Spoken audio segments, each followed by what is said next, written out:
What's up, everybody? Welcome to Coaster Maniacs. I am doing a quick little review of the 2020 WWE Backlash. Let me know if you can hear me, if you can see me. Let me know. I'm assuming you can see me in here because I hit the button, but you never know. Looks like we're good. So yeah, something just quick. We just got done watching Backlash, and it was it was something. Definitely something. So just to get into it real quickly, we had the pre-show, which I didn't get to see. I didn't realize. I didn't know if there was going to be a pre-show or not, but there was, and it was the only match that was on there was Apollo and Andrade, and I picked Apollo to win, and it turns out he did. So he is still the United States champion, Apollo Crews. And then we had the main card. So when me and DJ Vitazzi did our show in advance, I think we said that the Apollo match was going to be first, or we said a tag team match was going to be first. So I don't remember what we said, but we both picked Apollo, I believe. And then we did the tag team match. Was Alexa Bliss and Nikki Cross against Iconics and against Sasha Banks and Bayley. I chose Sasha Banks and Bayley to win, and he chose the Iconics. It was a decent match. The outcome is not what I wanted it to be. I'll admit, I didn't want the champs to retain. I didn't want to see Sasha Banks and Bayley have the titles, but I mean, it is what it is at that point. Bliss and Cross almost won it back. They were very close. They had the Iconics right where they wanted them, and Sasha Banks came in and dumped Alexa Bliss out of the way. Pinfall 1, 2, 3. I just gave Backlash a D or an F in Days' stream. However, I want to clarify, I did not watch this pay-per-view. I simply listened to Days' commentary on it, but it sounded really bad. Moda. yeah, no, we were just talking Moda. It was bad. Bad is kind of being generous on most of it. But yeah, so Alexa Bliss had I think it was Peyton Royce was on the mat, and she did the Twisted Bliss. She went to go for a pin, but Sasha Banks came in and rolled up Bliss 1, 2, 3, and basically stole the win. But that's what happens in a triple threat. You can't really turn your. You gotta make sure your opponents are completely done and out of the way. But moving on from that, we had. I'm probably gonna get these out of order, but so yeah, we had the United States, we had the women's match. Oh yeah, the Jeff Hardy versus Sheamus. This is where things kind of started to go downhill, because it was a botch fest.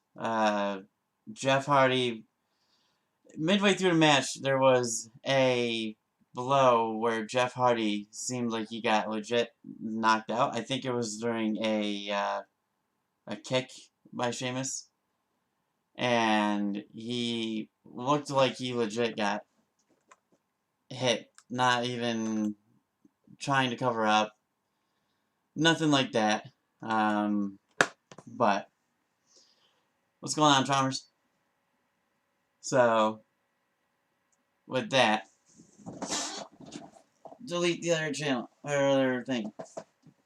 Here's not the time for it, Jake. I appreciate the comment. The After Hours Club is where you can come by and open forum. This is the Open Hours Club. The Open Hours Club will be back on Tuesday at midnight. Yeah, so we had Jeff Hardy versus Sheamus. Sheamus ended up winning, which I think surprised a lot of people. But in the end, what are you gonna do? Hey everyone, hey Monica King, how you doing? Miss Newly Mod Ika King. Yeah. So again, I was hoping Jeff Hardy was gonna win. Not gonna lie. I think we both picked. If Tazzy's in the chat, which I don't know if he is. I think we both picked Jeff to win. Kind of makes the story kind of makes sense, but I guess it's WWE, so I mean sometimes they do things that doesn't make sense. But what are you gonna do? So we have Sheamus picking up the win. I don't know if it was made to always be where he went. I don't know. But there was definitely botches in it, for sure. Definitely botches. And you're going to hear that throughout the night. There was a lot of botches in a lot of matches. Throughout, I think, at least 4 or 5 of the 8 matches. Next, we had Asuka and Nia Jax.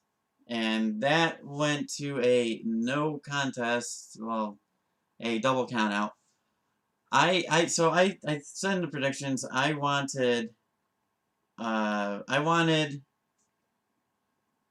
to win, but I had a feeling that Nia was gonna win. But I also retracted it and said I thought Nia was gonna win, but not win the title. So I was kind of partially correct on that by saying that. Tazzy said Asuka, so I don't really know how he ranked that one. They both technically lost and won. But anyway, if you're going to tactics on this, you're going to see that Asuka obviously is still the champion. So we still have Asuka as the women's champion, which is, in my opinion, which is good. That's what it should be. I was a little afraid they were going to put it on Nia Jax right away after she came back and after giving the title to Asuka at Money in the Bank, or the night after Money in the Bank. I was just worried about that. I'm glad that Asuka is still champion. I'm sure Daze is also thrilled with that as well. The Universal title match. So Miz and Morrison came out, and we already saw their music video play once on the pre-show, and they were playing it again. Got pretty far into it actually, and also was singing along, dancing in the ring. But an interesting thing that DJ Butazzi pointed out too is that right when they sang the lyric something about a black sheep and put a picture of Braun's black mask, that's when Braun's music's hit, and that's when he came out. Which, by the way, once again, awesome entrance with the animation of the train coming through, hitting something, and then having the smoke or whatever they're using on the stage. It was perfect. It was absolutely perfect. It looked really cool. Now, if there was a big stage for that and fireworks and a crowd to react to it, I think that would be it's excellent.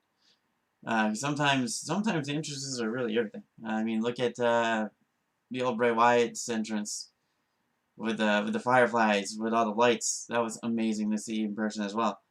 But as we all predicted, Braun Strowman ended up being Miz and Morrison. I mean, the Miz cost Morrison from becoming the champ once by taking him off the pin, but that's neither here or there. It was going to be them losing it. I would hope so, because if not, you're going to have another Michelle McCool Layla thing where they both were the women's champion or they were fighting over the title, but there's going to be only one person that could hold it.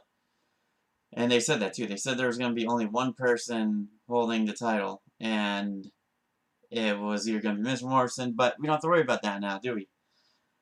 We didn't get any cash-ins. We got a tease at the beginning of the show saying that Otis was going to possibly cash in. He told that to Mr. Morrison. But there was no cash-in, no hacker for the Jeff and Matt thing, or Jeff and Sheamus. There was no hacker for that. There was also no Bray Wyatt, no Fiend, which a lot of people are shocked about. We for sure thought that there was going to be a hacker for Sheamus and Jeff Hardy to reveal something. Give us something about the crash or about Elias. I mean, have we even heard anything else about Elias? Is he alright? Like, what's going on? And we didn't see anything about the Fiend or Bray Wyatt. Which I get. He has a kid. I get it. A newborn is not an easy task to balance a job, going on the road, not being around, and then balance coming home playing dad. I get it. I'm dealing with that myself.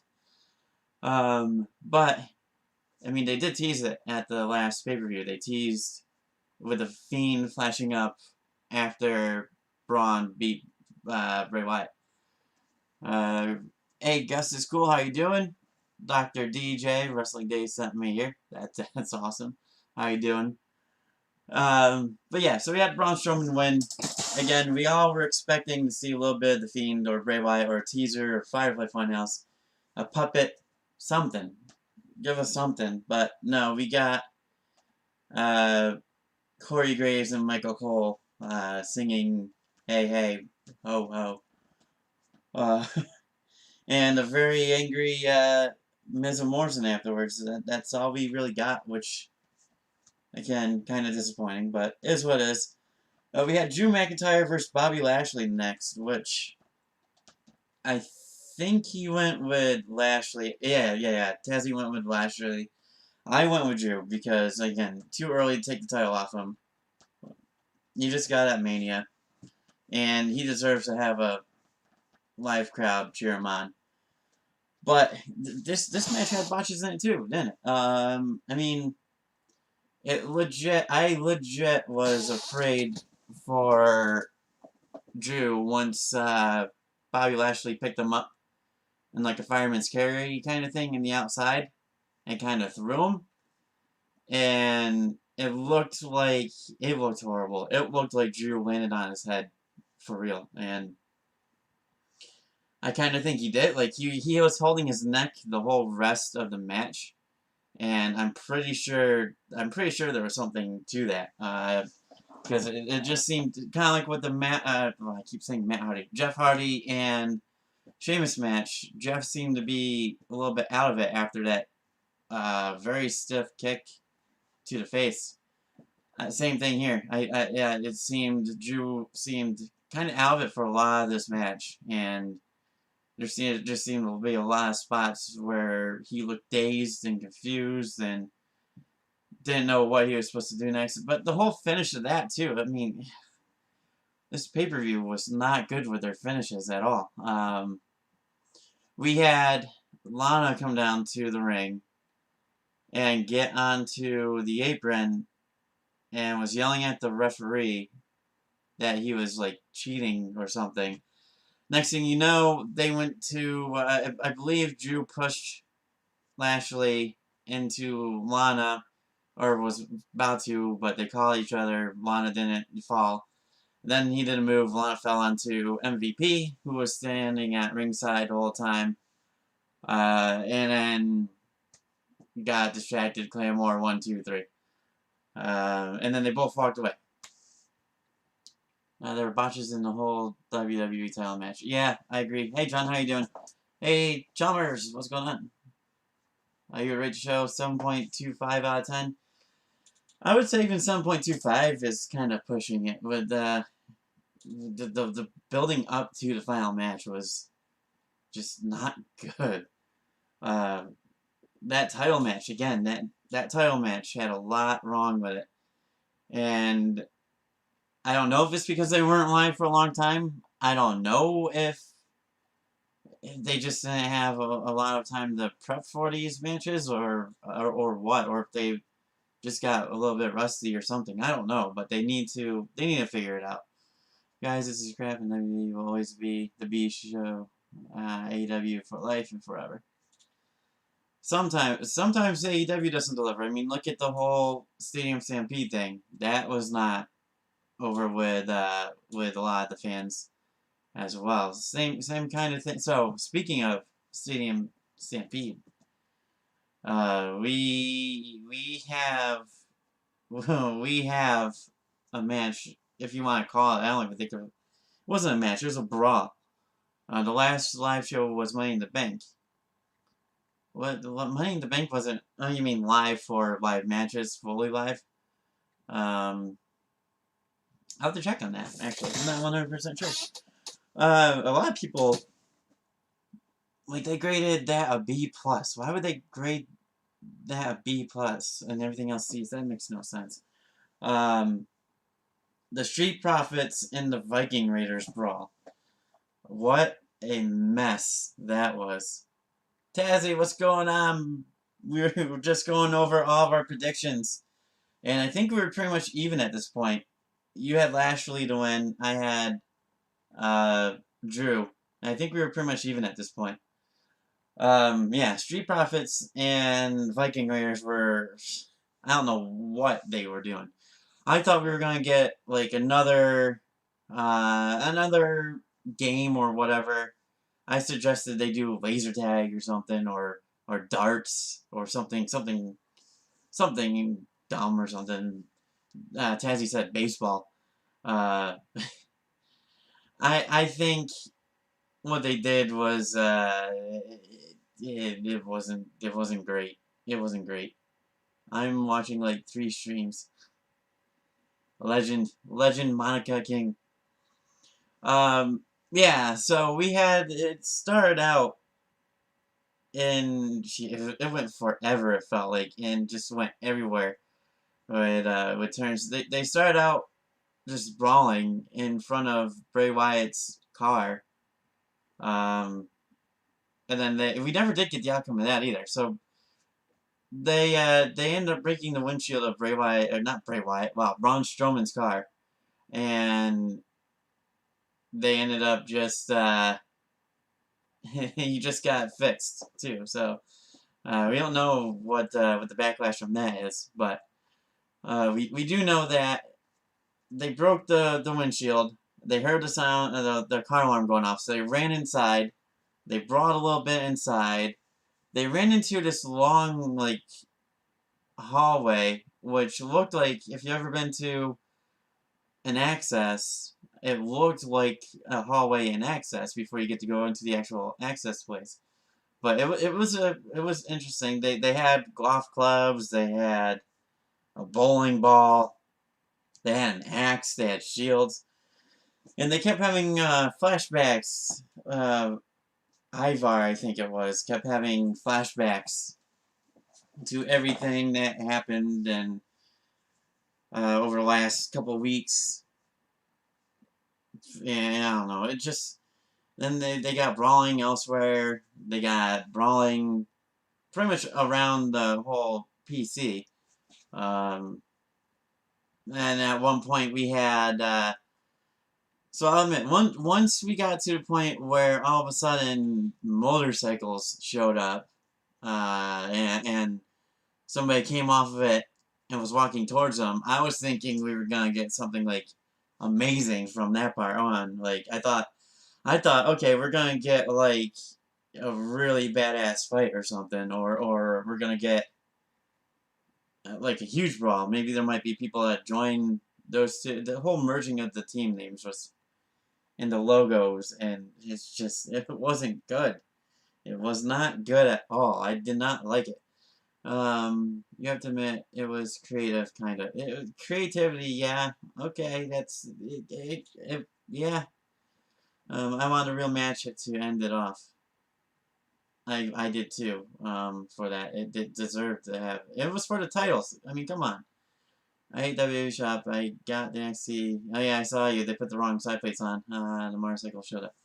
Yeah, they had motorcycles. I missed the tag team match, and I didn't see Jordan. I don't even know how to say that last name. So it wasn't a match, Chalmers. So you trust me, you didn't miss much. You just missed motorcycles rolling up on these guys. They're standing there. There's like, I don't know, 8 people on motorcycles, it looked like, against 4. The leader of them takes off the helmet and turns out to be Tozawa, of all people, as a ninja. Okay, that Akira Tozawa as a ninja. Think about that for a second. Why would WWE? Why would WWE go that route? Why would they do that? But they did have a little bit of a brawl where they had everybody that drove a bike kind of got beaten up. And then Jordan came to help Tozawa, kinda like he just stood there with a sword. The 4 of them ran on top of a WWE truck. Of all things. Actually, before that, Ivar ended up using the Force to grab a turkey leg that got battered into a bush. It was so out there. Because AEW Double or Nothing's WWE's WrestleMania. I think that's what they're trying to go with. Edge and Orton 6.5. That's the only reason. But it didn't even end there. It didn't even end there. On top of the truck, the Viking Raiders and Street Profits started brawling again. And then they got thrown each other into this dumpster. Then all of a sudden you hear one of the women ref coming up saying, hey, what are you doing? Your guys' match is next. And then does the whole thing with Ivar, like, oh, you're cute, but you, not so much. Then there was growling noises, and there was an alligator's tail. That, to me, was, I swear, if you go back and rewatch that part, I swear I saw somebody's hand with a glove trying to, like, control the alligator's tail at one point.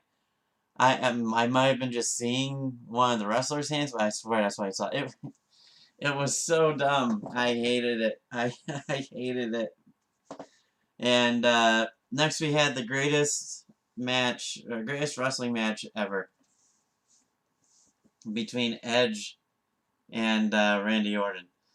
This was a spot fest.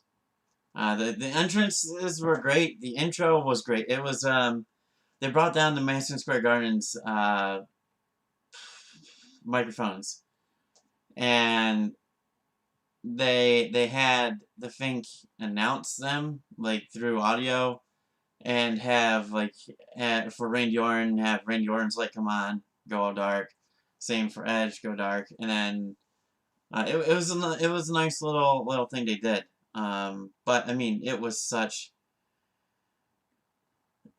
I don't even know what this.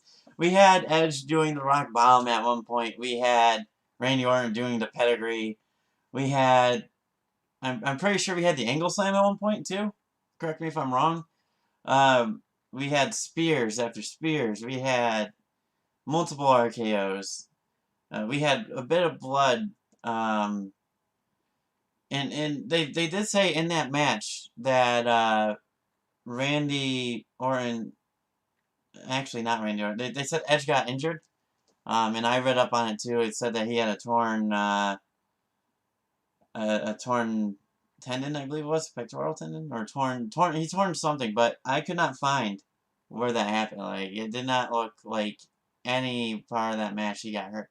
Unless they edited that part out, maybe, I don't know. So does that mean the match was filmed before the Fink died?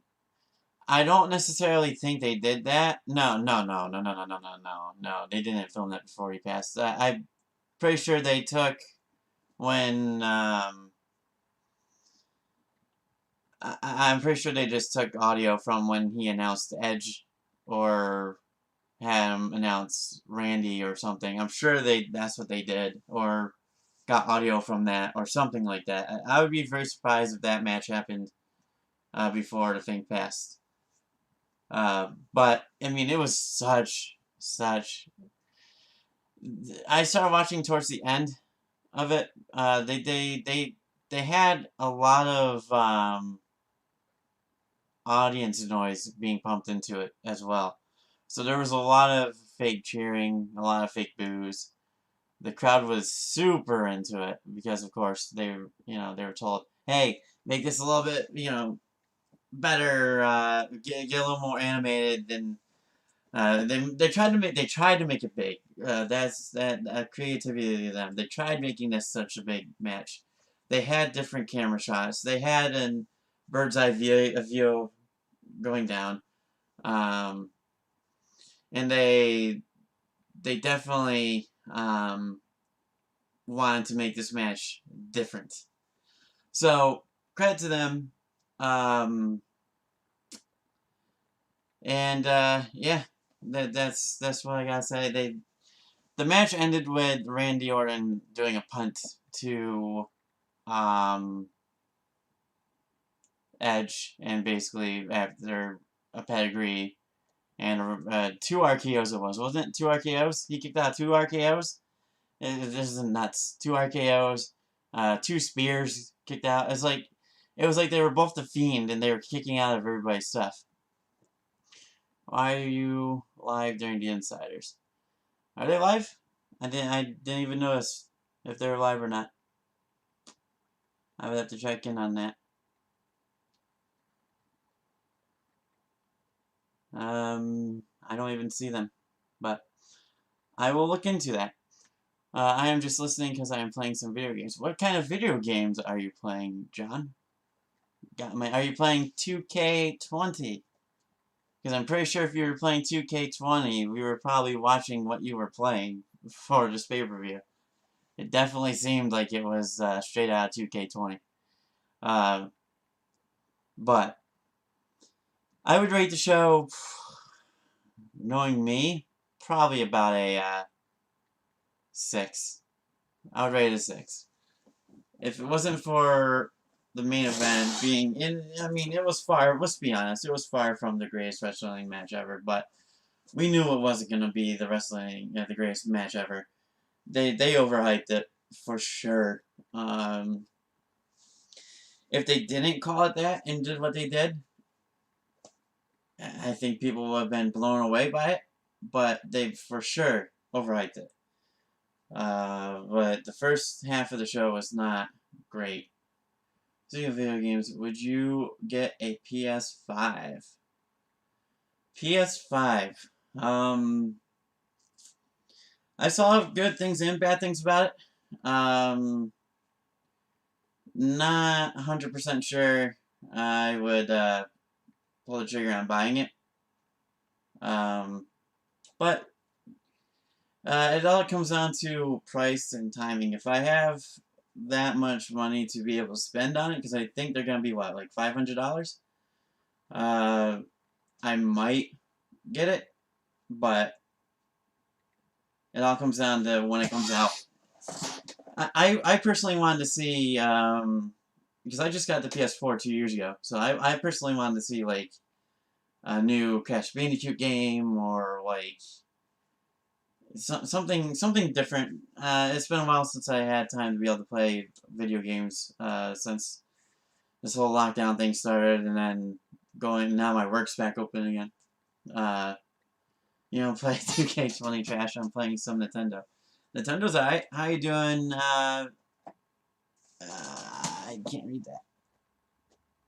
I'm Tals Z for life. How you doing? They're doing a live review on what happened during Backlash. I thought you would be there. I did not get that notification. Interesting. I guess they are. Well, I guess I ought to wrap it up then. But I still want to get your guys' thoughts on the PS5 as well. you asked me, what about you, Chalmers? Are you gonna get a PS5? Um, are you gonna get a PS5, John? All of you guys. I, for one, like the PS4. Most of the games are on it. They run pretty well, and I've been playing a lot of. I like the Lego games. I was playing a lot of the DC Lego Villains game, and I got pretty far in it, and then I just stopped playing it for a while. Might get back onto that again, actually. I got pretty far, and I'm pretty close to actually beating the main story, I believe. But, are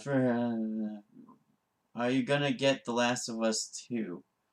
I have to finish The Last of Us 1. I started playing that as well and never finished it, and I don't actually didn't finish it. I didn't get far at all into The Last of Us. It looks really good though. And same for the like I play all the creepy games too. Like what's the game called? I don't know why I'm thinking of Final Fantasy, but it's not Final Fantasy. Biohazard 7. I can't remember the name of it. Maybe it is Final Fantasy. Am I thinking of Final Fantasy 7? The horror based. Maybe it is. I can't think of the name. But no, definitely not getting a PS5. Says Chalmers. I am PlayStation guy, so yeah, I'm gonna get the PS5. Resident Evil. That's what we're thinking of. Yeah. Resident Evil, I gotta finish up too. I got pretty far in that, and it. I just saw another one coming up soon as well, and yeah, I need to catch up on some of my games. Wait, one more thing. What would you guys rate the Edge Orton match out of 5? I would say a solid 4. 4 stars. 4 stars. They did, like I said, they did a lot of spots. I would never have seen Randy doing the pedigree or Edge doing a rock bottom. I mean, he did the kill switch as well, which they called the what was it, the prettier, something like that. 5 out of 5, 4.5 out of 5. Yeah, I'm gonna stick with 4. 4 for me too. Yeah, sticking with the Xbox One until it stops running. So, about the Xboxes, I had a 360 a few years back, and I never really was big into the Xbox, mainly because online was really difficult to get back in the day when I was younger, and never really enjoyed it with the Xbox Live and all that stuff. But I had Red Ring of Death happen on the Xbox.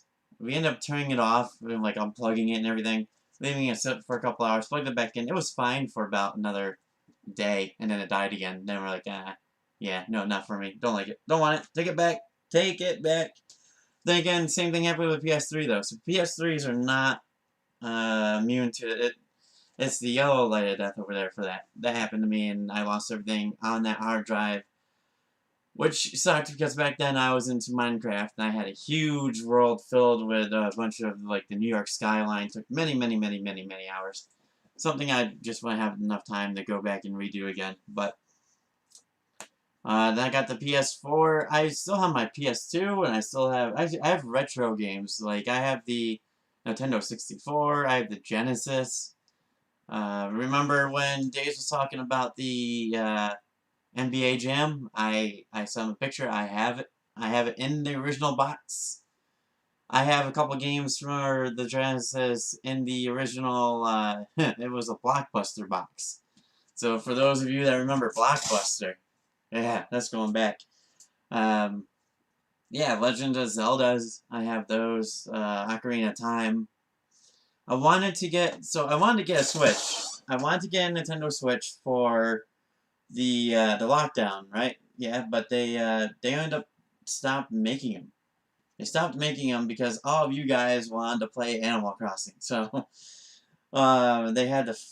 I don't know what the problem was, but they stopped making them.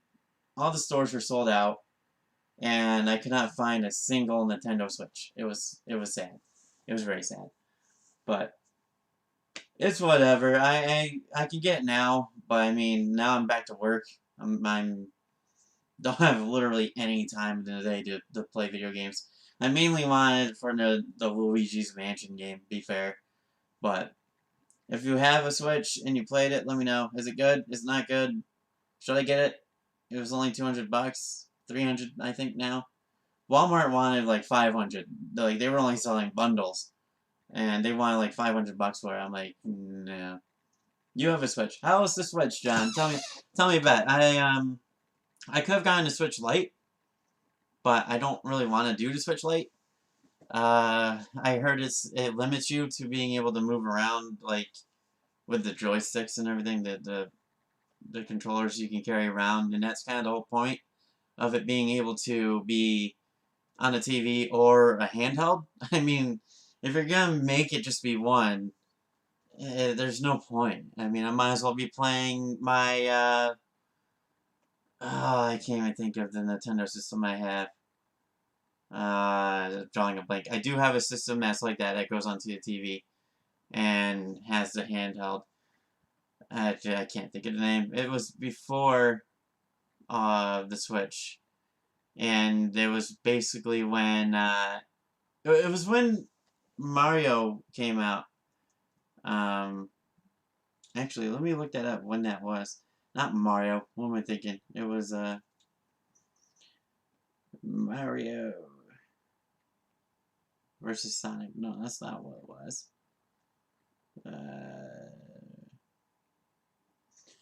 Who remembers like the DS and the DSi's and like those games, like the Game Boys, the Game Boy Colors?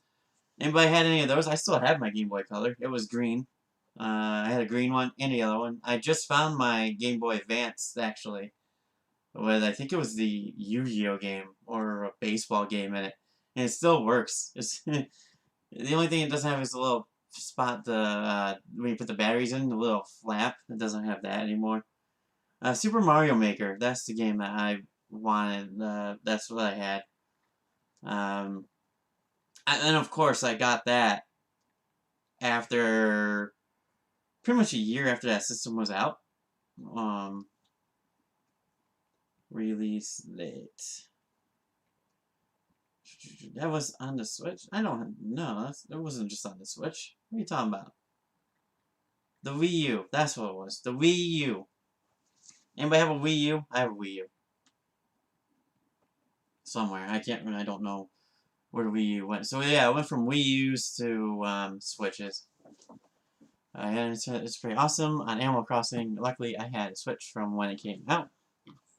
So, enjoying Animal Crossing at the moment. I never got into Animal Crossing. Like, at the store I work at, we sell amiibos for Animal Crossing, but I never got into it. It is good. No, get the original Switch. Way better. Yeah, no, I don't want to get a Lite. The Lite is a little bit less money, but I don't really, yeah, I don't want to.